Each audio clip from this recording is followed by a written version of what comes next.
사랑하는 성도 여러분, 주님의 은혜 가운데 평안하셨습니까? 어느덧 2020년 한 해 53주도 다 보내고 이제 금년도 이틀밖에 남지 않았습니다. 돌이켜보면 2020년은 우리 모두에게 정말 힘든 고통과 시련의 시간이었습니다. 인류가 예기치 못한 신종 바이러스로 인하여 전 세계적으로 정말 많은 고통을 당하였고 헤아릴 수 없는 아까운 목숨들이 빼앗아가고 지금 이 시간에도 주어하고 있으며 아직까지 질병의 원인조차 뚜렷이 밝혀내지 못하고 있습니다. 언제 종식될지 모르는 전 세계를 뒤덮고 있는 흑암의 어두운 세계에 갇혀 내일의 삶을 보장할 수 없는 불확실한 미래에 대한 불안과 두려움과 공포 속에 지구상의 온 인류가 연합하여 혼신의 힘을 다하여 이 무섭고 참혹한 질병 대처를 위하여 날마다 사투를 벌이고 있습니다. 무자비한 질병으로 사랑하는 가족을 잃고 슬픔을 당한 유가족들에게 하나님의 의로와 평강이 함께 하시기를 기원합니다. 질병과 싸우고 계시는 환우들에게도 하나님의 치유와 자비와 도움이 있기를 바랍니다. 이 시간에도 질병으로 신음하는 환우들을 위하여 목숨을 걸고 삶의 현장에서 땀 흘려 수고하고 계시는 의료 봉사자들과 공무원들의 헌신적인 수고와 봉사에 대해서 뜨거운 감사와 함께 힘찬 응원의 박수를 드립니다. 사랑하는 성도 여러분, 지금까지 어려운 역경과 시련을 하나님을 신뢰하는 확고부동한 믿음으로 잘 참고 인내하셨습니다. 지난 한 해 동안에 우리는 사망의 음침한 골짜기를 지나 이곳까지 오게 된 것도 주의 지팡이와 막대기로 안위하시는 참목자이신 주님의 은혜와 사랑과 인도하심을 기억하며 감사를 드립니다. 힘든 시간들을 성도님들과 더불어 믿음 안에서 함께 동행할 수 있었음이 나의 기쁨이며 특권이며 감사였습니다. 사랑하는 성도 여러분, 정말 다들 수고하셨습니다. 정말 다들 잘하셨습니다. 이제 다가오는 새로운 2021년에 우리는 또다시 영생을 쟁취하기 위한 믿음의 경주를 시작하게 될 것입니다. 신앙생활은 42.19km를 달리는 장거리 마라톤 경주와 같습니다. 이 신앙의 마라톤 경주에서 한 사람도 낙오하지 않고 끝까지 완주하기 위해서는 우리는 사생활을 철저히 관리하고 통제하고 절제하면서 경건에 이르는 삶을 항상 힘쓰므로 믿음의 선한 싸움을 잘 싸우고 달려갈 길을 마치고 주님 앞에서는 그날 참 잘하였도다 착하고 충성된 조가 내가 너의 수고를 한다. 내가 믿음의 사람이요 내가 하나님의 사람이었다라고 주님께서 인정하시고 칭찬하시는 여러분 모두가 되시기를 기대합니다. 새해에도 여러분의 믿음의 진보와 성숙이 있기를 축복합니다. 기도하시겠습니다. 알파와 오메가가 되시며 처음과 마지막이 되시는 역사의 주관자가 되시는 살아계신 하나님 아버지 임마누엘의 언약대로 하나님께서 2020년 동안 또 우리의 삶 가운데 동행하셔서 우리의 삶을 선한 길로 인도하여 주옵시고 또 여호와 일이 되신 우리 하나님께서 또 우리의 필요한 것들을 때를 따라 공급하여 먹이심으로 말미암아 정말 저희의 건강을 잃지 않고 또 이 시간까지도 하나님의 은혜로 이곳까지 올 수 있도록 인도하신 에베네스의 하나님을 찬양하며 감사를 드립니다. 하나님 2020년도 한 해에 정말 코로나 바이러스로 인해서 온 인류 지구상에 있는 모든 인류들이 고통을 받고 많은 목숨들을 잃었습니다. 하나님 정말 인간의 오만과 교만과 자존심으로 인하여 정말 하나님의 마음을 아프게 하는 우리 인간들 정말 하나님께서 용서하시고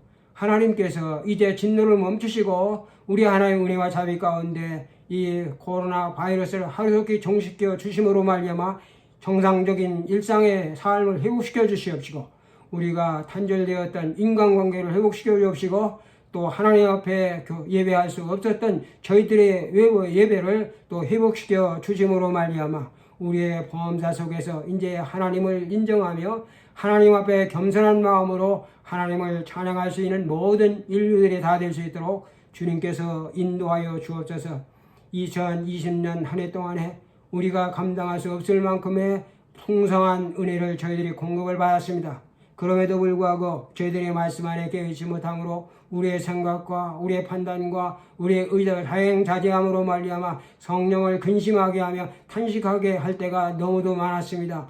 우리의 믿음 없음을 불쌍히 여겨 주옵소서. 우리의 연약함을 하나님 긍휼히 여겨 주시옵소서. 이제 2021년에는 만물을 새롭게 하시는 하나님께서 우리의 마음을 변화시켜 주옵소서.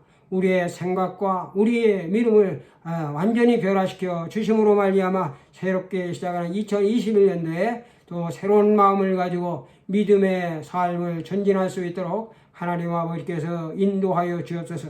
여호수아와 갈렙과 같은 정말 비전 있는 믿음을 저희들에게 허락하여 주심으로 말미암아 우리들의 신앙의 삶을 통해서 우리의 교회의 역사를 새롭게 써나가는 귀한 한 해가 될 수 있도록 축복하여 주옵소서. 예수님의 이름으로 감사하며 기도합나이다. 아멘. 우리는 지금까지 Exploration about the Bible이라고 하는 제목을 가지고 바이블사들을 계속하여 탐구하고 있습니다. 지난 시간에는 The Beginning to Works of God in Man for Salvation, 인간의 구원을 위하여 하나님께서 인간 안에서 사역하시는 두 가지의 사역들에 관한 중요한 신앙적인 내용들을 가지고 우리가 집중적으로 탐구를 하였습니다. 인간의 구원을 위해서 하나님께서 인간 안에서 시작하시는 두 가지의 사역들이 있습니다. 그 중에 첫째는요, 사람들로 하여금 awaken to need, 구원의 필요성을 각성시키고 구원의 필요성을 깨달아 알게 하는 사역인 것입니다. 하나님의 인간을 향한 ultimate concern, 궁극적인 관심은요, 인간의 구원에 있습니다. 하나님이 인간의 구원을 위해서 인간 안에서 많은 일들을 행하십니다. 그것들 가운데 첫 번째로 행하시는 사역으로 하나님께서는 사람으로 하여금 구원받는 것이 필요하다 하는 사실을 깨닫고 알게 하는 일인 것입니다. 하나님은 사람은요, 하고자 하는 일의 필요성을 느낄 때 반응하고 행동을 하는 것입니다. 사람은 구원을 받기 전에 먼저 구원의 필요성을 깨달아야 하는 것입니다. 성령께서는요, 사람의 마음속에 구원의 필요성을 깨닫게 하여 하나님의 구원으로 이끌어주어 우리의 믿음으로 말미암아 구원을 받게 하시는 것입니다. 구원을 위해서 하나님께서 인간 가운데 시작하시는 두 번째 사역은요, Call to repent, 이것은 죄의 해결을 촉구하는 사역인 것입니다. 하나님은 자신의 형상을 따라 자신의 모양대로 만든 인간을 가장 사랑하십니다. 그러나 인간이 범죄함으로 말미암아 사망에 이르게 되었기 때문에 하나님은 죄를 가장 싫어하시고 인간이 범죄하는 것을 미워하시는 것입니다. 하나님의 의로우심과 선하심과 거룩하신 성품은 본질적으로 범죄한 인간과 가까이 할 수가 없습니다. 그래서 인간이 구원을 얻으려면 하나님께 그들의 죄를 먼저 회개해야 하는 것입니다. 하나님께서 죄 해결을 촉구하시는 것은 우리를 책망하려 하심이 아니라 우리를 용서하려 하심이신 것입니다.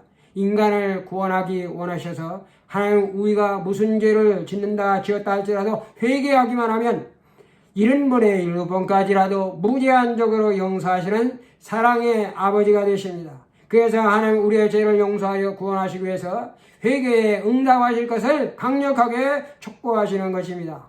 죄인들은 구원받기 이전에 어째서 그들이 회개를 해야 하는지에 관한 필요성을 분명히 먼저 각성을 해야 하는 것입니다. 이 두 가지의 중요한 사역들이 하나님께서 인간의 구원을 위해서 인간의 마음속에서 일하시는 최초의 선행은총의 사역인 것입니다. 이 선행은총, prevenient grace라고 하는 것은 모든 것보다 먼저 오는 은총이다. Grace that goes before라고 하는 것으로 우리가 구원받기 이전에 죄인 되었을 때 우리를 구원으로 인도하시고 이끌어주시는 하나님의 은총을 말하며 모든 사람에게 값없이 나눠주시는 이게 universal grace, 만물을 위한 이게 은총이 선행 은총이라고 하는 것입니다.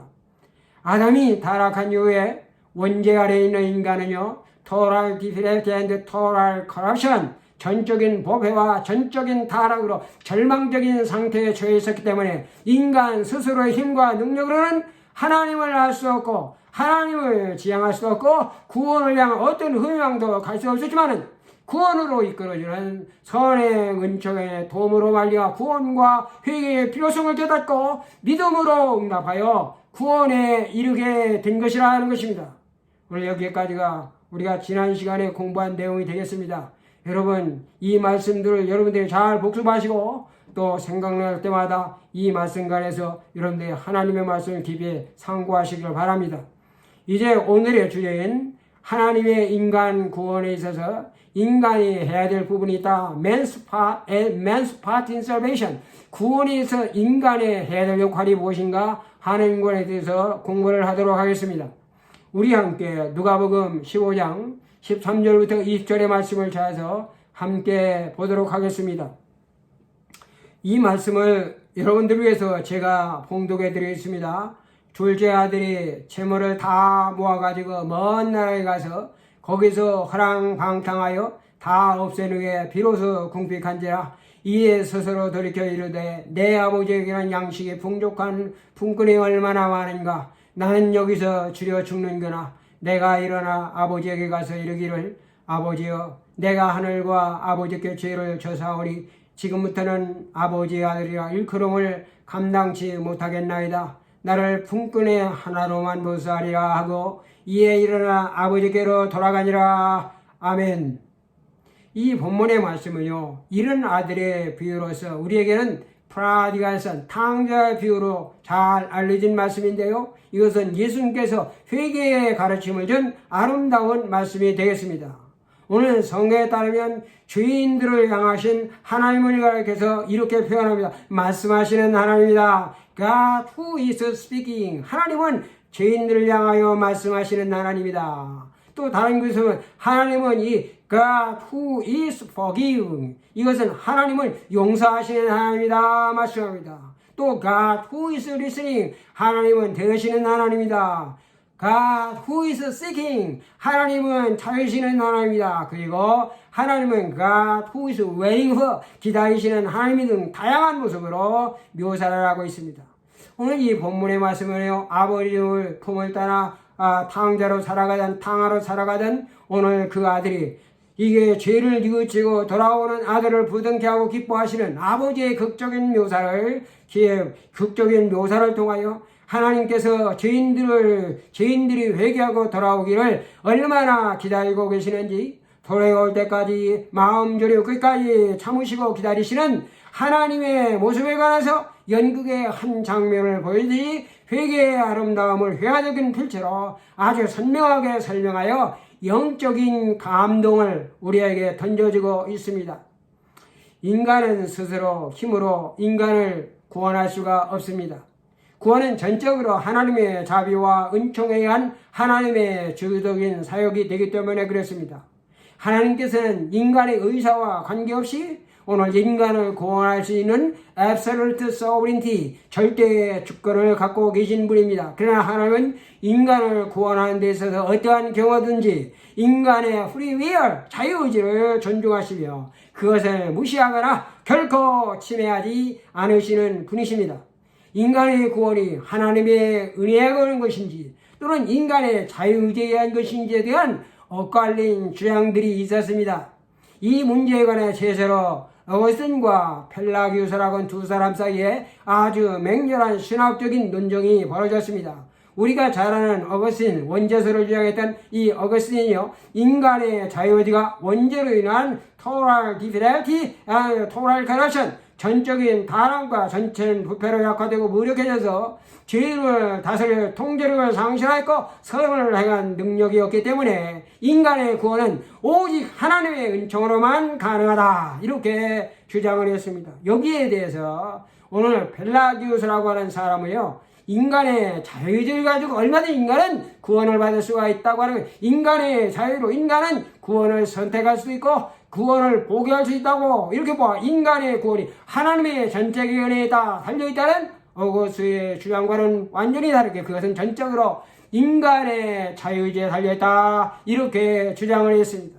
여러분, 이들의 첨예한 논쟁은 이외에도 계속되었고 결국에는 하나님의 은총과 인간의 자유의지의 조화에 의한 구원이 이루어진다. 이렇게 결론을 내리게 된 것입니다. 이것은요, 우리는 이것을 가리켜서 신인 협동설이다. 이것은 디와인 휴먼 시너지즘이라 이렇게 부르는 거. 이 신인 협동설이라고 하는 것은 인간의 구원이라고 하는 하나님과 인간의 협력을 통해서 이루어지는 것이다 하는 것을 우리에게 말해주고 있다고 하는 거예요. 우리가 탕자에 비유해서 우리가 알겠습니다만은 오늘 탕자가 객지에서 생활하고 돈을 다 탕진하고 먹을 것이 없어가지고 아버지의 사랑을 생각하고 인간이 그가 다시 아버지께로 돌아오고 인간이 돌아오고 아버지께서 같이 만나가지고 이게 구원이 이루어지는 것은 구원이라고 하는 것은 하나님과 인간의 협력을 해준다. 이것이 신의 협동설이라고 하는 거예요.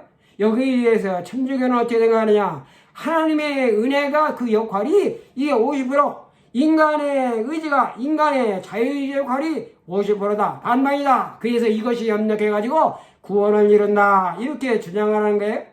그러나 개신교 입장은 다릅니다. 선의 은총에 의해서 하나님의 은혜와 인간의 자유의 사이에 적절한 조화를 통해서 구원이 이루어진다. 오늘 이렇게 말해서 50% 규정하지 않고 하나님의 은혜와 인간의 자유가 적절하게 이게 조화가 이루어져서 구원을 이룬다. 이것을 가리켜서 복음적인 신인 협동설이다. 이벤저리칼 이거 시너리즘이다. 이것이 잔 위슬리라고 하는 이게 세계적인 대부흥사가 이것이 주장했던 이러한 신학이 되는 것입니다. 그래서 이 구원이라고 하는 것은요, 하나님의 은혜와 자비에 대한 인간의 자유로운 선택에 의한 믿음의 응답으로 이것이 완성되는 것이다. 이렇게 볼 수가 있는 것입니다. 인간의 구원을 위해서 하나님께서 인간성에서 행하시는 사역들이 있습니다. 그리고 동시에 인간의 구원을 위해서 오늘 인간이 행해야 될 이게 맨스 파트가 있다고 하는 것입니다. 인간은 하나님께서 구원의 필요성을 깨닫게 하시고 회개를 촉구하시기 전까지는 구원을 받을 수가 없습니다. 그러나 구원의 필요성과 회개의 촉구가 인간의 구원을 하는 것은 아닌 것입니다. 인간이 구원을 받기 위해서 인간 자신이 행하여야 하는 세 가지의 중요한 사역들이 있습니다. 첫 번째로는요, 하나님께 대한 repentance. 이것은 하나님께 대한 이게 회개가 있어야 된다는 게. 두 번째로는요, 사람들에 대한 restitution. 이것은 보상이 있어야 된다고 하는. 하나님께 세 번째로 하나님께 대한 이게 faith. 이게 바로 신뢰하는 마음이 믿음이 있어야 된다고 하는 것입니다. 이 첫 번째로요. 하나님의 구원에서 인간이 맨 처음에 해야 될 부분은요, 회개, 리펜턴스라고 하는 것입니다. 여러분, 회개가 사람을 구원하지는 않습니다. 그러나 회개하지 않는다면 사람은 결코 구원받을 수가 없는 것입니다. 하나님도 인간의 회개의 필요성을 촉구하는 것이죠. 깨닫게 하는 것이죠. 그러나 회개는 누가 하는 것이냐? 인간이 하는 것이야. 하나님의 회개의 촉구를 깨닫고 인간이 믿음으로 반응해서 인간 스스로가 하나님의 죄를 회개해야 된다는 것이죠. 이 회개 요청은요, 하나님의 죄인들을 향해 불변하시는 하나님의 의지요, 그리고 마음이라고 하는 것입니다. 그래서 누가복음 5장 32절에 주님께서 말합니다. 내가 의인을 부르는 것이 아니라 내가 죄인을 부르러 왔노라. 이렇게 말합니다. 이것은요, 사람들이 회개하려면 죄에서 구원을 받을 수 없다 하는 것을 말씀하는 것입니다. 그래서 사도 바울도요, 사도행전 17장 30절에서 이렇게 말합니다. 알지 못하던 시대에는 하나님이 모른 채 간과했으나 이제는 어디든지 사람에게 다 명하여 회개하라. 이렇게 말씀하고 있는 것입니다. 고린도서 7장 10절에는요, 이 회개는 이 근심의 세상의 근심에는 두 가지의 근심이 있다. 이렇게 말합니다. 하나는 하나님의 뜻대로 하는 근심이다. 이게 godly sorrow that is according to the will of God. 하나님의 뜻대로 하는 근심이 있고요. 다른 하나는 worldly sorrow. 이것은 세상적인 근심이 있다고 하는데요. 하나님의 뜻대로 하는 이 godly sorrow that is according to the will of God. 하나님의 뜻대로 하는 근심은 후회할 것이 전혀 없는 인간을 구원하게 이르는 이게 회개를 이루는 것이요. 그러나 세상의 근심은 사망을 이루는 것이다. 이렇게 말씀을 하고 있습니다. 하나님은 세상의 모든 사람들이 다 회개하고 구원에 이르기를 원하신다고 베드로서 3장 9절에서 말씀, 우리가 무슨 죄를 지었다 할지라도 하나님께로 돌아와 회개하기만 하면 죄가 지온같이 지능같이 붉을지라도 눈처럼 양털처럼 하얗게 만들어주고 70번에 7번까지로 제한 없이 용서하시고 기억지도 하지 않으시겠다고 약속을 하였습니다. 이사야 선지자는 범대한 이스라엘을 향한 하나님의 마음을 선포하십니다. 여호와께로 돌아오라 그리하면 그가 긍휼히 여기시라. 우리 하나님께로 돌아오라 그리하면 너그럽게 용서하시리라. 이사야서 55장 7절에서 하나님은 말씀, 하나님이 회개하는 자를 기뻐 받으시나 회개치 않는 자는 진노하시고 버려보십니다.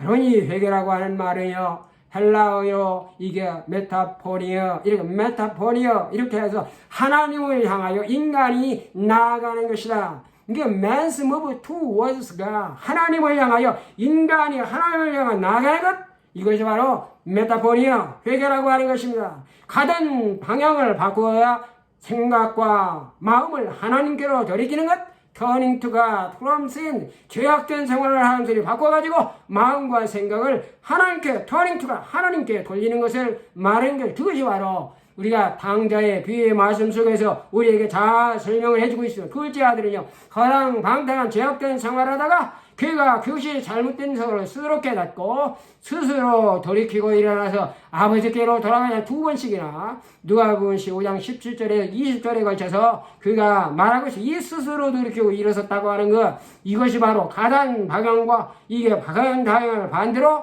생각과 마음을 하나님께로 돌이키는 것, turning to God from sin을 말하는 것으로서 이것이 바로 뭐냐, 메타포니어, 이것이 바로 회개라고 말하는 것입니다. 회개는 단순히 지은 죄를 감상적으로 후회하고 한탄하고 슬퍼만 한다거나 입술로만 인정하고 고백하는 것에 그치는 것이 결코 아닙니다. 내가 왜 그때 그런 짓을 했지?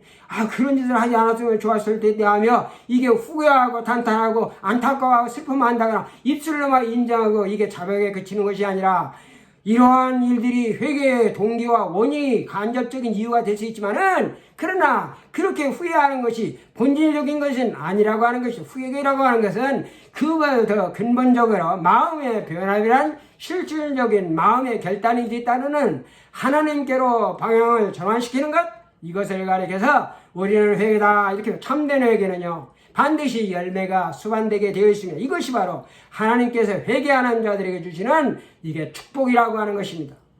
회개는 무엇보다 먼저 마음을 깨끗게 하십니다. 이게 뭐예요? cleanse your heart. 이게 인간의 마음을 깨끗하게 하시고 하나님의 은혜로 하나님을 보게 하는 것입니다. 이게 깨끗게 하시고 하나님을 보게 하는 것, 마음이 청결한 자가 하나님을 본다고 마태복음 5장 8절에서 말씀하십니다. 여러분, 회개는 육신적이고 정욕적이고 세속적인 마음을 비워버리는 것입니다. 그래서 심령이 가난한 사람이 천국을 얻게 된다고 마태복음 5장 5절에서 말씀하고 있어.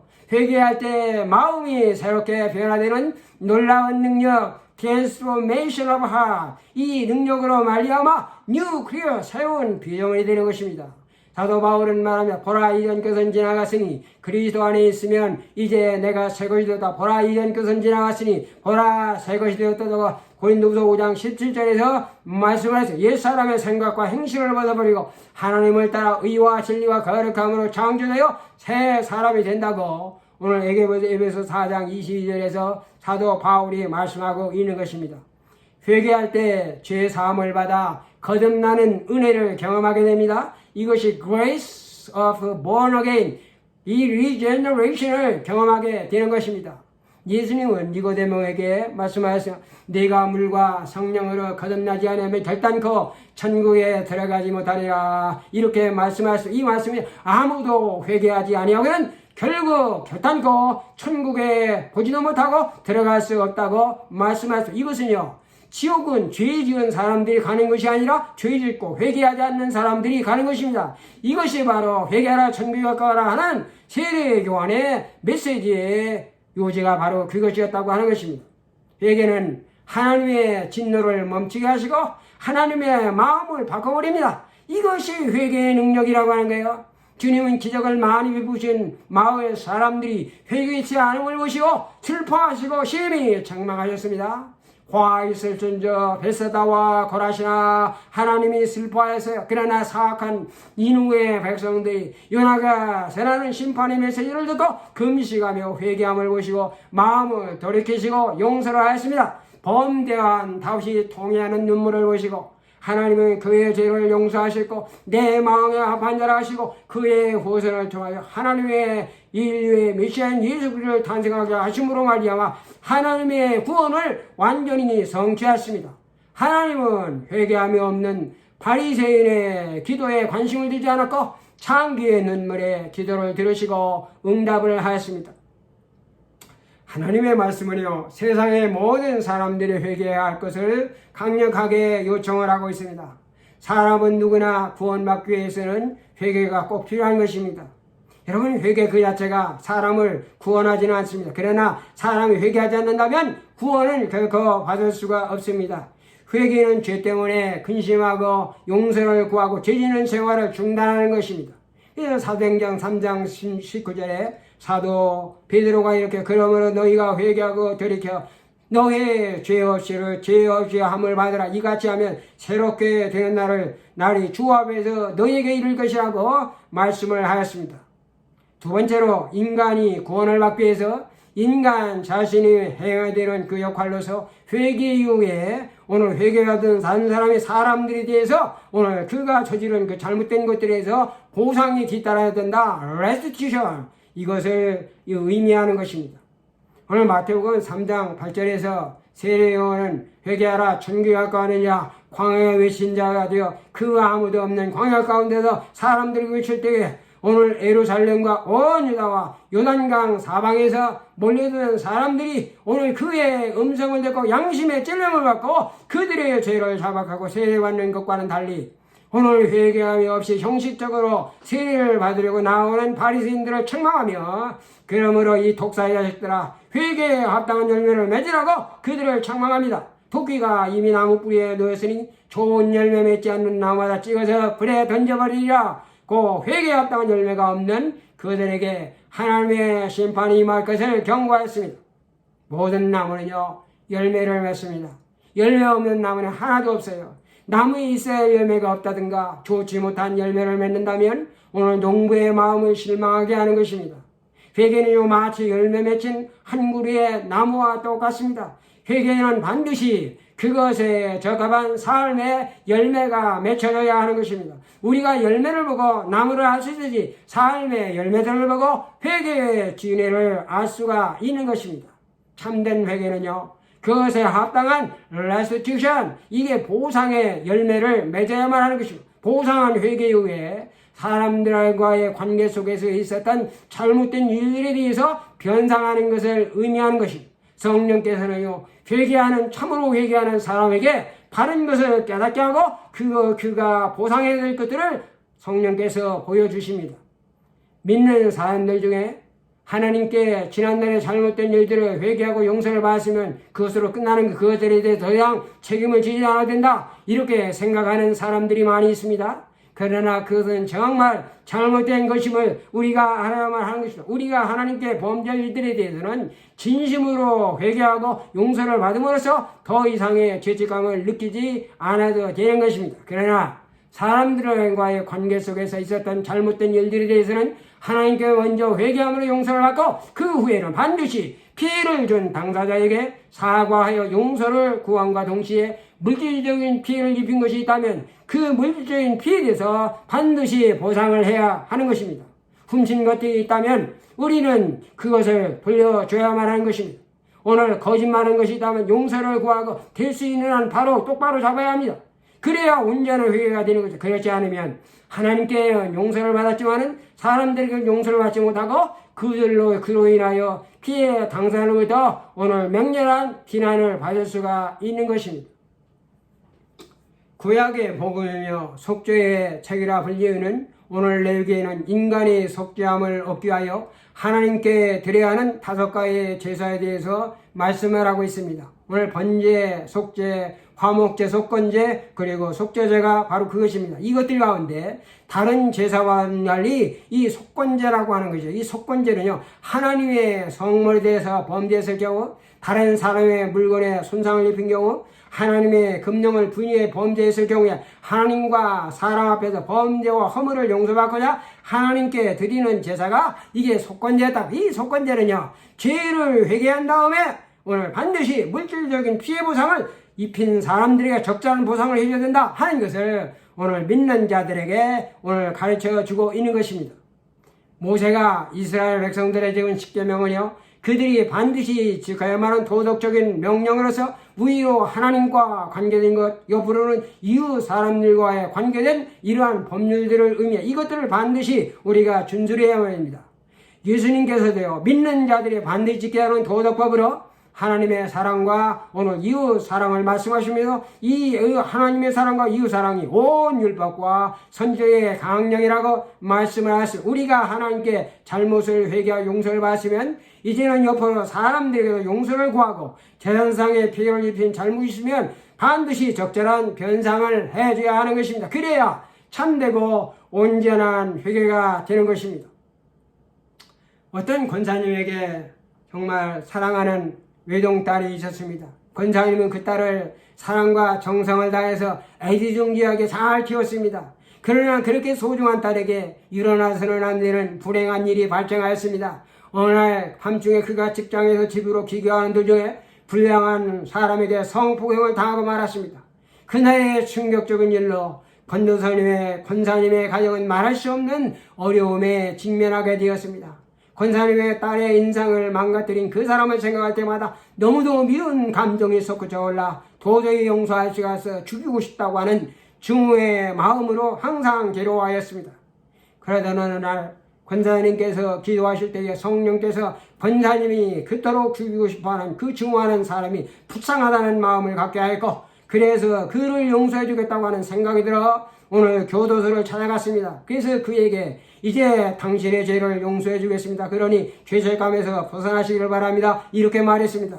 그러나 그 당시에 교도소에 수감되어 있던 그는요, 교도소에서 전도하시는 목사님을 통해서 예수님을 믿고 새 사람이 되어 있었습니다. 오늘 그 사람이 권사님의 말씀을 들었을 때 그는 권사님에게 이렇게 말했습니다. 당신은 나에게 용서할 필요가 없습니다. 나는 이미 하나님께 내 죄를 용서받았습니다. 오늘 이렇게 말씀을 했다는 거예요. 권사님이요, 그의 충격적인 말로 또다시 마음에 큰 상처를 받고 돌아오게 되었습니다. 여러분 그 사람의 말을 어떻게 생각을 하십니까? 그가 하나님께 지난날의 죄를 회개하고 참된 그리스도인이 되었다면 그는 한 여자의 인생을 파멸시킨 사람으로서 피해를 당한 당사자에게 먼저 사죄하며 사죄하는 것이 마땅합니다. 용서는 자신이 용서받았다고 용서받은 것이 아니고 오늘 피해를 입은 사람이 오늘 가해자를 용서해 주게 되니까는 용서를 받을 수 없는 것입니다. 주님은 이것에 관해서 이렇게 말씀하십니다. 그러므로 예물을 제단에 드리다가 거기서 네 형제에게 원망받을 만한 일이 있는 것이 생각나는 예물을 제단 앞에 두고 먼저 가서 형제와 화목하고 그 후에 와서 예물을 드리라. 마태복음 5장 23절에서 24절에서 그렇게 우리에게 가르쳐 주셨습니다. 자신들의 죄들을 애통하는 사람들에게 이 보상의 문제는 매우 중요한 것입니다. 그것은 회개의 열매와 같아요. 보상은 회개하는 사람에게 그 애통함이 진실로 그 사람이 참되다 하는 사실을 보여주는 것입니다. 보상은 다른 사람에게 죄를 회개하는 그 사람이 완전히 바뀌었다, 진짜로 바뀌었다 하는 사실을 보여주는 증거가 되는 것입니다. 어떤 사람이 보상할 때는요, 그것에 대해서 그가 죄에 관해서 그것은 그가 죄에 관하여 매우 조심하게 된다 하는 것입니다. 이 누가복음 19장 8절부터 9절을 보면 예수님께 삭개오의 가정을 가가지고 오늘 삭개오에게 오늘 구원을 선포하는 말씀이 기록되어 있습니다. 예수님께서는요, 오늘 구원이 이쯤에 이르렀으니 이 사람도 아브라함의 자손이로다. 인자가 잃어버린 자를 찾아 구원하려 함이라 하고 말씀하셨습니다. 삭개오는요, 주님이 자기의 집에 왔을 때 그는 참된 회개를 보였고, 자기가 만일 누구의 것을 토색한 것이 있다면 내가 변상해 주겠다고 말할 때에 오늘 이 가정에 구원이 이뤘다. 주님께서 말씀하셔 보상은요, 회개의 참된 증표로서 하나님의 몫이 아니라 이것은 사람들이 해야 될 몫인 것입니다. 회개와 보상이 사람을 구원하지는 않습니다. 그러나 사람이 회개 열매를 맺지 않은 한 오늘 구원을 절대로 받을 수가 없습니다. 이제 마지막으로 구원을 받기 위해서 인간이 행함에 되는 오늘 세 번째 사역이 있습니다. 그것은 하나님을 믿어야 된다. 하나님께 대한 믿음을 가져야 된다 하는 것입니다. 구원에 있어서 사람이 해야 될 부분은요, 회개와 보상과 믿음인 것입니다. 구원은 은혜로 갚아주시는 하나님의 선물을 말합니다. 그러나 값없이 거둬주신다 하는 것이 아무것도 하지 않아도 된다 하는 것을 뜻하는 것이 아닙니다.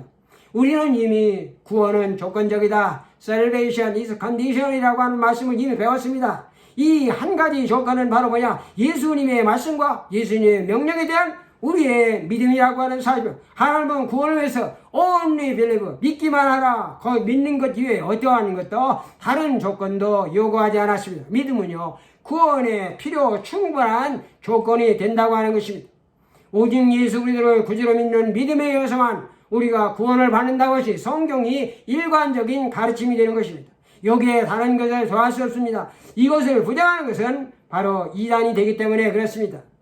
내가 어떻게 해야 구원을 얻으리까 묻는 간수장에게 바울은 말합니다. 주 예수를 믿으라. 그리하면 너와 네 집에 구원을 얻으리라 대답을 합니다. 오늘 간수는 인간이 할 수 있는 가장 절박하고도 진실한 질문을 던졌습니다. 우리가 어떻게 해야 구원을 받으리까? 그는 구원의 길을 물었어요. 그는 구원의 문제를 질문을 하고 있는 거지. 이 구원의 문제는요, 제가 전 시간에도 얘기했죠. 인간이 누구나 이 세상에 태어나서 늦어도 하나님 앞에 가기 직전까지는 반드시 불어야만 되는 숙제라고 하는 것입니다. 그 해답을 얻지 못하고 하나님께 나아가 죽어서 하나님께 나아가는 자는 참으로 불쌍한 자가 될 수밖에 없는 것입니다. 사람들은 이렇게 말합니다. 성경에 예수만 믿기만 하면 구원받는다고 했으니까 언제라도 예수를 믿기만 하면 되는 거지. 뭐 젊을 때부터 일찍 이렇게 예수를 믿냐고 젊을 때 실컷 즐기고 늙어 죽기 바로 직전에 믿으면 될 것이 일찍부터 예수를 믿어 고생할 이유가 뭐가 있느냐. 오늘 이렇게 말하는 사람들이 있어요. 그러나 그것은 정말 위험천만한 생각임을 우리가 알아야만 됩니다. 사람은 누구도 내일을 모르는 것입니다. 나이와 관계없이 얘기하지 않은 불행한 사건들이 많아 사람들이 죽어갑니다. 건강한 젊은이가 심장병을 일으키고 고혈압을 오고 각종 암 같은 질병으로 갑자기 예고 없이 죽어 예수를 믿을 기회를 잃어버리고 마는 것입니다. 그래서 성경은 예수님을 믿어야 할 것을 강권하면서 바로 now, this time, 지금 today, 오늘이 예수 믿기에 가장 적당한 때라고 우리에게 말씀하고 있어요. 고린도 후서 6장 2절이가 바로 지금이 은혜 받을 만한 때요. 지금이 바로 salvation, 구원의 날이라고 선포하고 있어. 오늘날 너희가 그의 음성을 듣거든 너희의 마음을 완고하게 하지 말라고 히브리서 4장 7절에서 말하고 있는 것입니다. 이것은요, 예수를 믿기에 믿어 구원을 얻기에 가장 좋은 프라임타임, 가장 좋은 때가 있다고 하는 것을 의미하는 것입니다. 예수 믿는 것은요, 이르면 이를수록 빠르면 빠를수록 더 sooner the better, 빠르면 빠를수록 좋은 것입니다. 지혜의 왕 솔로몬은요, 전도 3장에서 때에 관한 말씀을 언급하시면서 계획적으로 해오다가 전서 12장 마지막 절에 가가지고 결론적으로 말하는 거예요. 하나님을 믿기에 가장 좋은 세 가지의 때에 관해서 말씀하고 있습니다. 그 첫 번째가 하나님을 믿기에 가장 좋은데, 첫 번째는 청년의 때가 가장 좋다고 하는. 왜냐하면 청년의 때에는요, 정신기능이 가장 맑고 그리고 이성적 판단이 가장 명석하기 때문에 구원의 문제를 깊이 통찰할 수 있기 때문에 젊을 때가 가장 좋다고 하는 것이. 그래서 너는 청년의 때에 너의 장자를 기억하라. 전서 12장 1절에 그를 충고하고 있습니다. 두 번째는 바로 뭐냐? 청년의 때 다음에 더 좋은 때는, 이게 더 먼 때는 이게 노년의 때라고 하는 거예요. always, 노년의 때에 너희가 창조자를 기억하라. 이렇게 말씀하는 것입니다. 이 청년의 때가 가장 좋으나 기회를 잃었다면 늙었을 때라도 너희는 믿어야 된다 하는 것입니다. 그래서 나는 아무 낙이 없다고 할 해가 가기 전에 노인들이 그러잖아요. 나이 먹은 사람들이. 나는 아무 낙이 없다. 이렇게 말하는 이 가까기 전에 머리에 살구꽃이 피기 전에 흰머리가 늙어지기 전에 너희가 하나님을 믿어야만 된다는 것입니다. 그러나 이때는요, 우리가 나이 늙고 그리고 늙어서 병들고 했을 때는요, 총기가 사라지고 정신기능이 흐려져가지고 구원의 문제를 깊게 생각하기 어렵게 된다는 것입니다.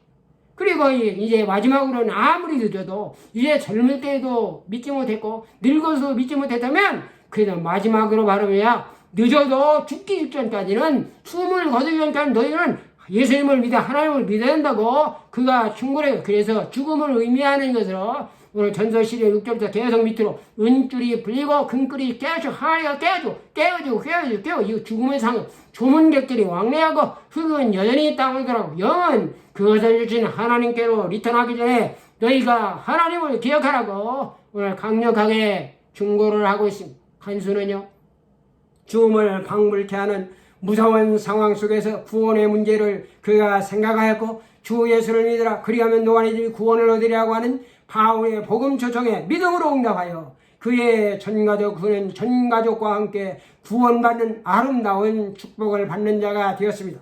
바울은 계속해서 말합니다. 네가 맞을 내 입으로 예수를 주로 시인하며 또 하나님께서 그를 죽은 자 가운데서 다시 살린 것을 내 마음에 믿으면 내가 구원을 받으리라. 로마 10장 9절에서 말씀했어요. 누구든지 주의 이름을 부른 자는 구원을 얻으리라. 누구든지 주의 이름을 부른 자는 부끄러움을 당하지 아니하리라. 사도 베드로 다른 이로서는 구원을 얻을 만한 다른 이름을 주신 일에 천하인간에게 구원을 받을 만한 다른 이름을 우리에게 주신 일이 없느니라 마셔. 구원자이신 예수님께서 구원을 너희가 받기 위해서 자신을 믿어야 함을 말씀하십니다. 하나님의 세상을 이처럼 사랑하사 독생자를 주신 이는 저를 믿는 자마다 멸망치 않고 영생을 얻게 하였습니다. 나를 믿어야 된다고 주님께서 말씀을 하셨습니다.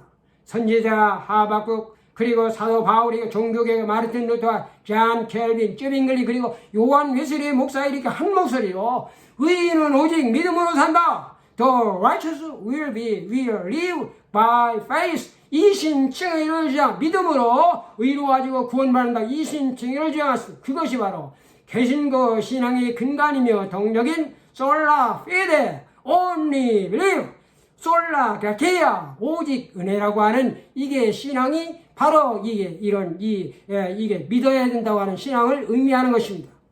구원은 거저 주어지는 것이 아닙니다. 구원을 위하여 사람이 노력해야 할 일이 많이 있습니다.